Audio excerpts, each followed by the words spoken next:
Bonjour à tous, je nous espère bien portants.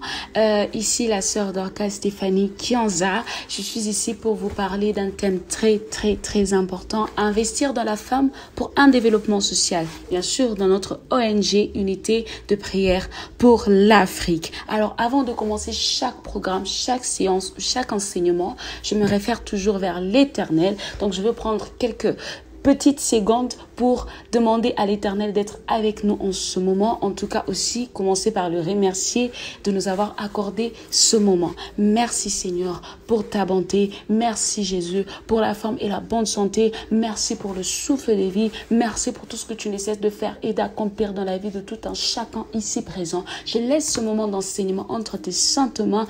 Permets à tout un chacun de le comprendre comme tu aimerais qu'il le comprenne. Éternel Dieu de grâce, que par moi, Seigneur, nous puissions recevoir des enseignements. Moi, je ne suis qu'un instrument, Seigneur, mais utilise-moi pour changer quelque chose dans la vie de tout un chacun. Alléluia. Béni soit le nom de l'Éternel. Nous allons commencer. Je répète encore, notre thème, c'est investir dans la femme pour un développement social.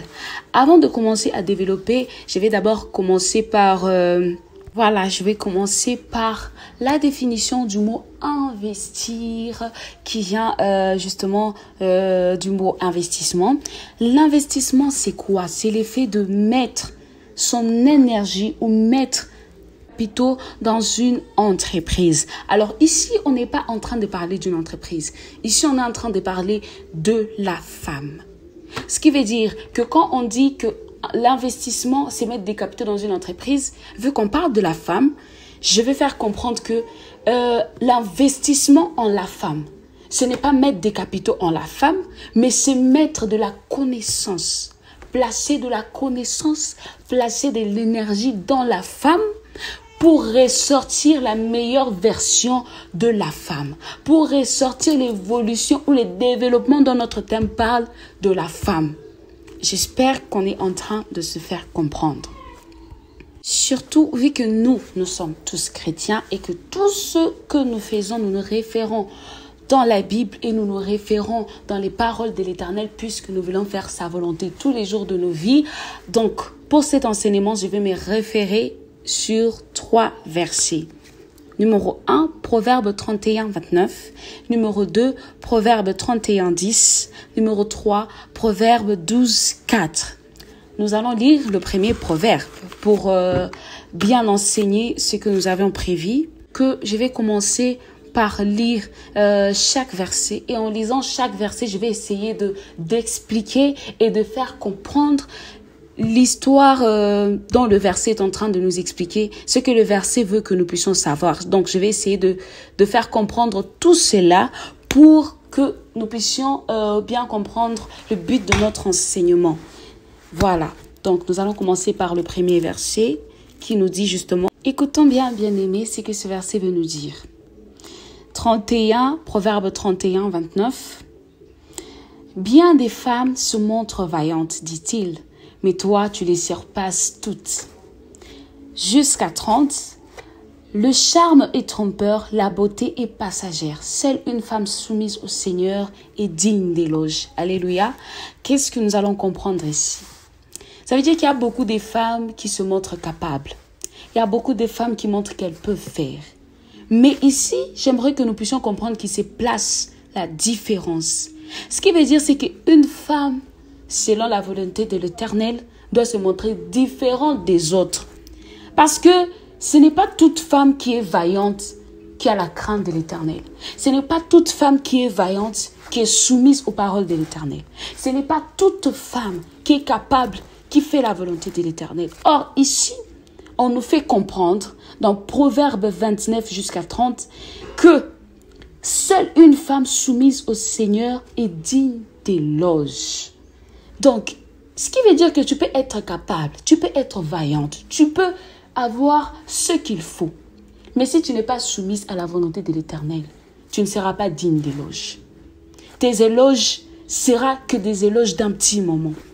Tes éloges seront plutôt que des éloges passagers. Mais quand tu es soumise à la volonté de l'Éternel, tes éloges seront éternels. Tes éloges vont durer longtemps. Tes éloges seront vus par tous. Parce que c'est l'Éternel qui a choisi de t'élever, de te faire des éloges, de te faire des compliments, de te mettre à la place qu'il te faut. Pourquoi nous devons nous référer dans la Bible? Parce que notre ONG parle de l'unité de prière pour l'Afrique. Prière qui dit la parole de l'Éternel. Prière qui dit prière, dit verset biblique, parce que nous ne pouvons pas prier sans verset biblique. Pour mieux prier, il faut se référer dans la parole de l'Éternel. Il faut se référer sur les paroles de l'Éternel. Il faut se référer sur la Bible, dans la Bible. C'est pourquoi je ne peux pas faire cet enseignement sans me référer sur des versets bibliques. Pour mieux comprendre, vu que nous sommes des servants et servantes de l'Éternel, nous devons toujours nous référer dans la Bible, bien aimés. Ça, c'est le premier verset, d'où je vous ai fait comprendre qu'il y a une certaine différence. Il doit y avoir une certaine différence entre une femme qui est soumise au Seigneur et une femme qui ne l'est pas. Et les avantages d'une femme qui est soumise à l'Éternel. Voilà ce que je voulais vous faire comprendre dans ces premiers versets.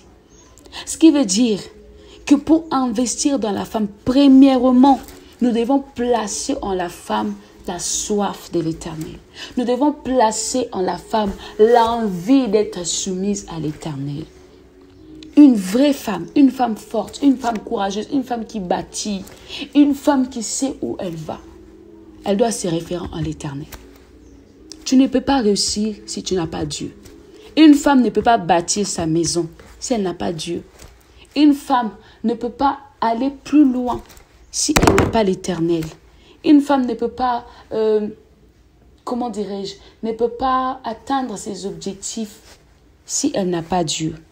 Là, je parle aux chrétiennes parce que les personnes qui ne sont pas chrétiennes vont te dire on peut sans. On peut y arriver sans Dieu. On peut faire ceci sans Dieu. Mais j'espère que nous tous ici présents, nous sommes des chrétiens.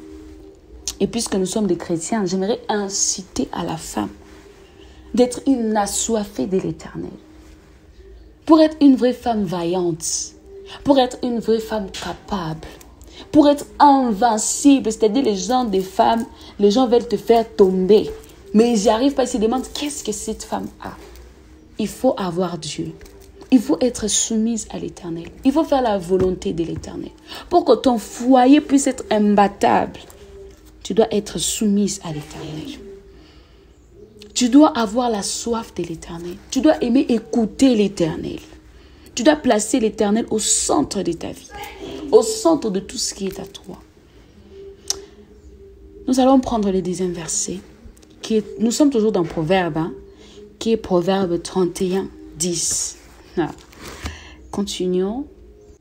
Une femme vaillante est une véritable trouvaille. Elle a plus de valeur que des perles. Son mari place sa confiance en elle. Elle ne lui gaspille pas son bien. Elle ne lui cause jamais de tort, mais elle lui donne du bonheur tous les jours de sa vie. Elle se procure de la laine et du lin et travaille de ses mains avec ardeur. Bien-aimée, chère femme forte, ici présente, qu'est-ce que nous devons comprendre par ce verset? Une femme vaillante est une perle rare. Une femme vaillante est une grâce. Une femme vaillante est une bénédiction. Elle a plus de valeurs que des perles. C'est-à-dire tes valeurs et tes principes doivent être une priorité pour toi, femme ici présente. Les valeurs que tu te places, les valeurs en toi, doivent être plus importantes que les perles que tu peux avoir, que les biens que tu peux avoir. C'est-à-dire que tu dois faire comprendre à tout un chacun qui vient dans ta vie que tes valeurs sont placées avant toute chose. Toi, ce n'est pas les matériels qui comptent. Toi, c'est les valeurs, c'est les principes. C'est ta dignité qui doit compter plus que toute chose. C'est-à-dire, pour rien au monde, tu ne dois vendre ta dignité. C'est-à-dire, peu importe la situation difficile, ta dignité doit toujours dominer en toi. Tu dois te dire, à cause de ma dignité, à cause de mes valeurs, I can't do that. Je ne peux pas. Je ne peux pas faire, je ne peux pas tomber aussi bas. C'est-à-dire, une femme doit se mettre à un niveau là, Hein? Une femme, femme que nous sommes ici présentes, mettons-nous à un certain niveau, tu te dis, ce niveau-ci, rien ne peut me faire trembler. Vous savez, hein, il y a certains hommes qui pèsent la capacité d'une femme à ses décisions fermes. À ses décisions fermes. Tu peux être là chanter tous les jours. Moi, je suis une femme de valeur, je suis une femme de principe, je suis une femme de droiture. Mais il suffit d'une seule petite chose et tu changes la version de tout ce que tu as dit. Tu trembles devant les matériels et tu oublies que les matériaux sont passagers. Tu oublies que tu dois trembler devant une seule chose, le nom de l'Éternel. Tu oublies que le nom de l'Éternel doit être ta priorité et ta dignité doit être ta priorité. C'est-à-dire que tu dois te focaliser sur Dieu et ta dignité. Et tout ce que tu veux te sera donné parce que tu as le nom de l'Éternel dans ta bouche, parce que tu crains l'Éternel, parce que tu marches selon la volonté de l'Éternel. L'Éternel te donnera tout ce que tu veux. Il te donnera un bon mari, il te donnera de bons enfants, il te donnera un meilleur foyer. Parce que tu fais sa volonté. Ici, quand on dit investir dans la femme pour le développement social, il faut investir dans la femme la parole de Dieu. Il faut investir dans la femme les vraies valeurs. Il faut inculquer à la femme les vraies valeurs et les vrais principes. Beaucoup de choses sont bafouées dans la génération d'aujourd'hui. Beaucoup de choses sont négligées. Tenue vestimentaire négligée. Valeur de la femme négligée. C'est devenu rare. Mais ce n'est pas mauvais. Le fait qu'une vraie femme de valeur devient rare, c'est aussi une bonne chose. Pourquoi? Quand toi, tu essaies d'être cette femme de valeur, donc, tu sais, quand vous êtes nombreuses, quand la chose est trouvable, n'importe où, quand les femmes de valeur sont trouvables, c'est-à-dire quand on te rencontre, toi, on ne va pas te prendre, donc, on ne va pas te prendre au hasard ici, je peux le dire, parce que les femmes de valeur, il y en a beaucoup. Mais comme dans la génération d'aujourd'hui, les femmes de valeur, c'est devenu une chose rare. C'est devenu une grâce d'en trouver. Tu dois faire de ton mieux pour être cette femme de valeur-là. Pour que quand les personnes s'approchent de toi et qu'ils se disent, dans cette génération pourrie, il existe encore des femmes pareilles. J'aimerais vraiment nous inciter à être des femmes de valeur. J'aimerais vraiment nous inciter à investir dans la femme. C'est-à-dire, nous ne pouvons pas nous-mêmes être des femmes de valeur si les personnes qui nous entourent n'investissent pas en nous aussi. Investissons dans la femme pour ressortir la meilleure version de la femme, pour ressortir le meilleur de la femme. Nous devons inciter la femme à être forte. Nous devons inciter la femme à être courageuse. Nous devons inciter la femme à être capable, à être vaillante, à être dans la crainte de l'Éternel pour ressortir le meilleur et la meilleure version de cette femme-là pour le bien de la société, pour le bien de ceux qui l'entourent. Nous allons continuer. Nous allons prendre le verset 12, 4. Verbe 12, 4. Voilà. Et on nous dit une femme courageuse fait la fierté de son mari. Une femme indigne est comme un cancer qui le ronge. Voilà. Ici, nous voyons le courage. C'est de ça que je parle. Pour mieux investir dans la femme, nous devons inciter la femme à être courageuse. C'est parmi les principes que je vais donner vers la fin. Nous devons inciter la femme à ne pas être paresseuse. Investissons dans la femme le courage. Investissons dans la femme la force. Investissons dans la femme le capable. Dis, je peux faire. Tu peux le faire. Le truc qui nous tue, c'est que nous nous sommes mis dans une bulle là. Nous attribuons beaucoup plus de choses aux hommes. Nous disons que, il est quasi. C'est un homme qui peut le faire. Moi, une femme, je ne peux pas le faire. Qui a dit qu'une femme n'est pas capable de faire certaines choses? Une femme est capable de diriger. Une femme est capable de prendre des décisions. Une femme est capable de conseiller. Une femme est capable de relever même l'homme quand il est abattu. Et pour mettre cela dans la tête d'une femme, nous devons inciter la femme à être une femme courageuse. Pas de paresse. Il n'y a pas de la place pour les paresses. Il n'y a pas de la place pour oh non, mais je suis seulement une femme de foyer. Une femme de seulement être une femme de foyer. Oh non, tu dois seulement être là, prendre soin de la maison, prendre soin de ton mari, prendre soin de tes enfants. C'est écrit où? Certes, c'est parmi les devoirs d'une femme. Mais ça ne se limite pas là. Une femme aussi doit être capable de travailler. Hein? Une femme doit être capable de chercher. Ici dans Proverbe 31, 10, hein? Nous vous avons lu un endroit où on dit une femme prend le lin et la laine et travaille avec. C'est-à-dire une femme doit être une femme, donc travaille de ses propres mains. Nous l'avons lu dans les versets 30. C'est-à-dire même la Bible incite une femme à être une travailleuse, une bosseuse. Même la Bible nous incite à cela. Alors quand on parle d'investissement dans la femme, comme j'ai dit tout au début, investissement dans le dictionnaire, dans le Petit Larousse, veut nous faire comprendre qu'investissement, c'est mettre des capitaux, déposer des capitaux dans une entreprise. Alors ici, vu qu'on parle d'une femme, le fait d'investir dans une femme, c'est le fait de placer ses connaissances dans la femme, placer le meilleur de nous dans la femme pour ressortir la meilleure version d'une femme. Placer ce que nous connaissons dans la femme pour que la femme soit développée mentalement, physiquement et pour qu'elle puisse enfin ressortir le meilleur d'elle-même qui sera bénéfique et pour nous qui avons investi en elle et pour la société et pour son entourage. Voilà un peu ce que j'essaie de vous faire comprendre. Investir dans la femme. Montrer à la femme certaines choses. Faire comprendre à la femme certaines choses. Apporter à la femme ce qu'elle ne sait pas, ce qu'elle ne réalise pas. Pour qu'elle le comprenne, qu'elle le réalise et qu'elle le pratique. Faire comprendre à la femme que tu peux. Tu es capable. Tu es forte. C'est ce que j'essaie de vous faire comprendre ici, bien-aimé. Une femme, tu dois être digne de ton nom. Quels sont les principes d'une femme, d'une bonne femme? Doivent être la crainte de l'Éternel, le courage,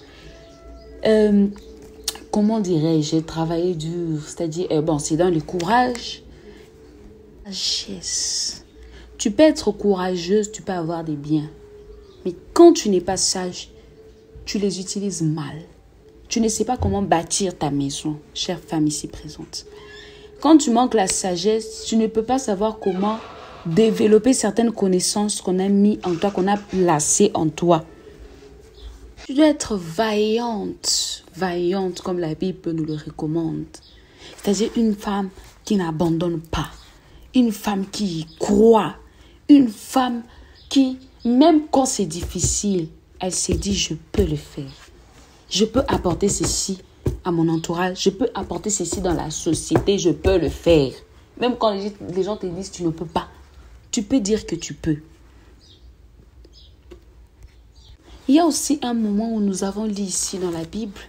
C'était dans les versets, Proverbe 31 toujours, je crois, dans les versets 29. Où nous avons lu... ton mari doit avoir une confiance en toi. Vous savez, il y a de ces femmes-là, elle est mariée, elle est dans son foyer, mais son mari ne peut pas lui parler de ses projets. Son mari ne peut pas lui demander conseil. Son mari ne peut pas lui dire tout ce qu'il entreprend dans sa vie. Son mari ne peut pas même lui faire garder certaines choses de valeur parce que son mari n'a pas confiance en elle. Mais ça, c'est dangereux. Ça, c'est un danger. Tu seras en train de bâtir quoi? C'est-à-dire, tu seras seulement la femme au foyer. C'est-à-dire, tu seras seulement sa femme pour satisfaire ses besoins, pour prendre soin de la maison.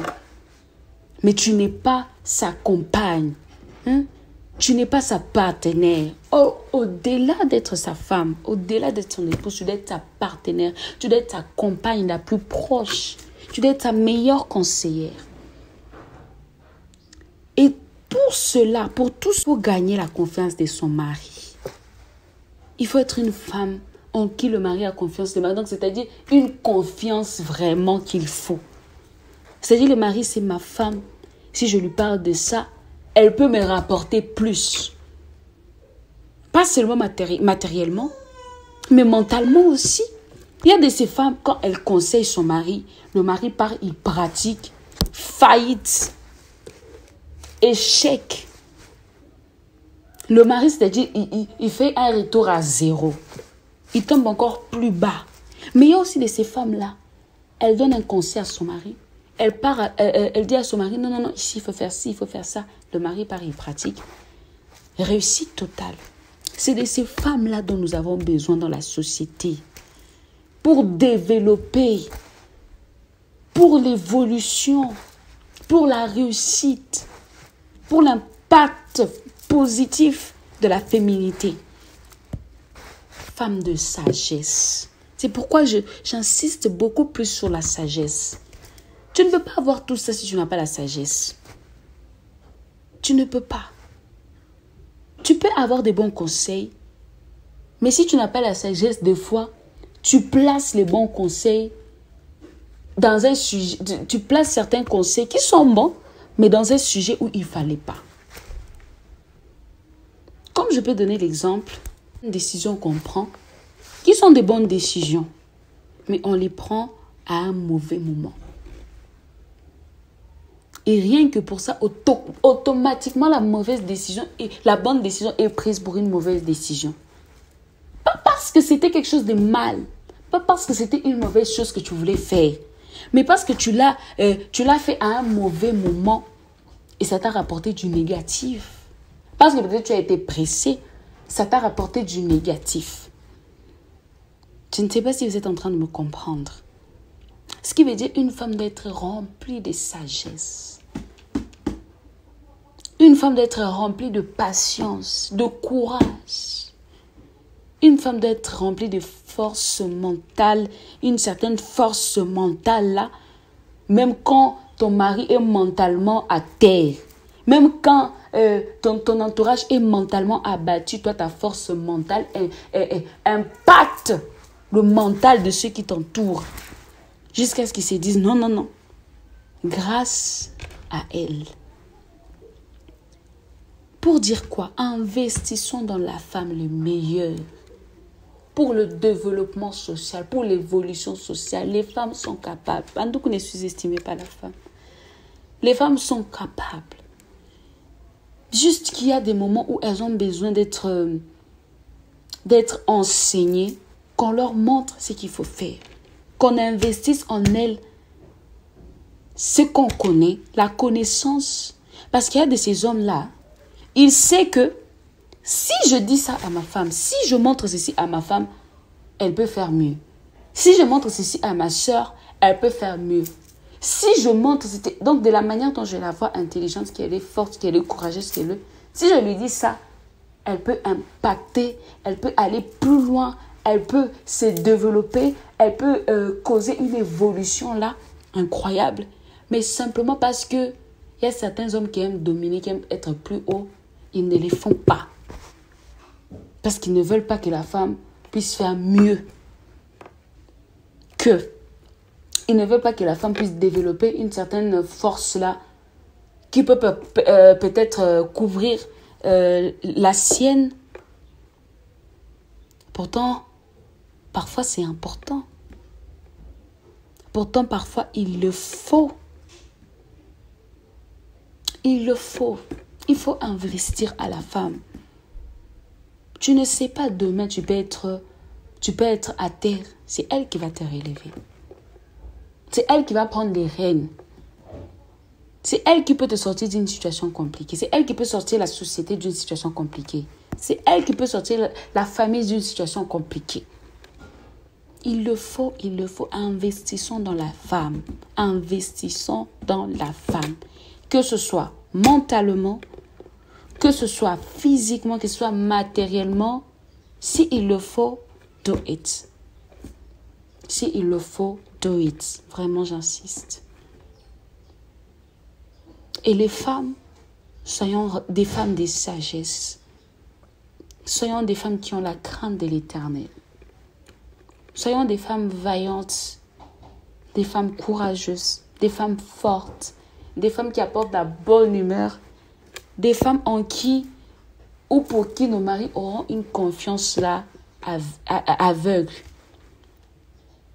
Une confiance qu'il faut. Gagnons cette confiance-là. Parce que des fois, on n'investit pas en la femme Parce qu'il y a de ces femmes qui ne sont pas dignes de confiance. Mais si tu gagnes la confiance qu'il faut, si ton mari ou ton entourage sent que tu as gagné leur confiance, que tu peux, ils le feront. C'est-à-dire, avant d'abord de chercher qu'on investisse en nous, nous devons d'abord regarder nos comportements, nous devons regarder notre façon de faire, nous devons regarder notre façon d'agir. C'est très, très important. Très, très important, j'insiste. Si sont dans la femme, nous ne devons pas oublier que nous devons aussi prier pour la femme. Nous devons mettre nos prières pour la femme. Je vais nous inciter aujourd'hui, comme notre thème s'est basé sur la femme, comme notre thème était pour la femme, pour le développement social aussi. J'aimerais nous inciter à mettre le genre féminin aussi dans nos prières, afin que l'enseignement que nous avons eu aujourd'hui puisse nous permettre d'aller plus loin, puisse nous permettre de devenir les femmes-là qu'il faut à la société, qu'il faut à l'entourage, qu'il faut dans la famille, qu'il faut dans le foyer, qu'il faut dans les amitiés, qu'il faut dans les relations. Nous en avons besoin. Nous en avons besoin vraiment. Nous avons besoin de votre patience surtout. Pour vous tous qui allez vouloir investir dans la femme, vous savez, quand vous êtes en train d'investir dans une entreprise, vous avez besoin de patience. Pensez pas que quand vous investissez, le même jour, ça va donner des résultats. Pensez pas que quand vous investissez, le même jour, vous allez avoir les résultats que vous voulez avoir. Pensez pas qu'en investissant à la même seconde, à la même minute, il y aura un développement de l'entreprise, il y aura une évolution positive dans l'entreprise, il y aura des résultats positifs. Non. Ça prend du temps. Et pour cela, vous avez besoin d'être patient. Vous avez besoin d'aimer la femme. Vous savez, on investit bien dans quelque chose qu'on aime. On investit bien dans quelque chose qu'on porte à cœur. Si tu n'aimes pas quelque chose, tu vas investir comme ça, un jour, tu te fatigues. Mais quand tu aimes la chose dans laquelle tu investis avec tout ton cœur. Ce qui veut dire que même quand tu ne vois pas encore des résultats positifs, tu es là. Je te dis, j'attends, je patiente, je continue de mettre, je continue d'investir, je continue de placer ma connaissance. Je continue de placer mes biens, je continue de placer ce qu'il faut. C'est pour ça que je demande la patience. Parce que dans notre enseignement, on a parlé d'investissement dans la femme, d'investir dans la femme. Ce qui veut dire que quand on va investir dans la femme, on aura besoin de la patience. Parce que peut-être vous ne verrez pas de résultats tout de suite. Peut-être vous ne verrez pas des résultats facilement ou rapidement. Mais vous aurez besoin de la patience. Nous vous demanderons d'être patient, d'être tolérant, d'être compréhensif et d'être présent pour la femme. Pour qu'elle devienne cette meilleure version d'elle-même. Pour qu'elle puisse vous donner les meilleurs après. Investissons dans la femme. Soyons présents pour la femme. Conseillons la femme. N'abandonnons pas la femme. Il y a de ces personnes-là, quand ils voient que ça ne le fait pas, je m'en vais, je cherche une autre. Mais vous savez, c'est pas en changeant la personne tout le temps, je change des personnes, en changeant des personnes que on trouve la meilleure. Peut-être tu as besoin de changer la même personne. Souvent, on a besoin de changer la même personne. C'est pourquoi on me demande d'investir dans la femme, parce que en investissant dans cette femme-là, elle peut donner elle peut donner une meilleure version d'elle-même au lieu d'aller chercher ailleurs. Je vous incite à cela, s'il vous plaît. Je nous incite à cela pour l'enseignement d'aujourd'hui. J'espère fermement que cet enseignement va changer quelque chose. En tout cas, je le prie et je le demande, Père, que cet enseignement transforme les femmes, que cet enseignement transforme des hommes, que cet enseignement nous aide, nous permette à aller au-delà de nos attentes, à donner le meilleur de nous-mêmes, à faire ce qu'il faut pour obtenir cette évolution-là, pour obtenir une bonne finalité, pour obtenir des résultats qu'il faut. Nous en avons besoin. Nous en avons besoin. Voilà, je pense que je suis à la fin de l'enseignement d'aujourd'hui. En tout cas, j'espère que chacun va comprendre. J'espère que nous tous, nous allons comprendre et nous allons essayer de donner le meilleur de nous-mêmes. Que Dieu bénisse tout un chacun, que Dieu nous fortifie, qu'il nous élève et que Dieu vous bénisse. Bonne journée à vous tous. Je vous aime.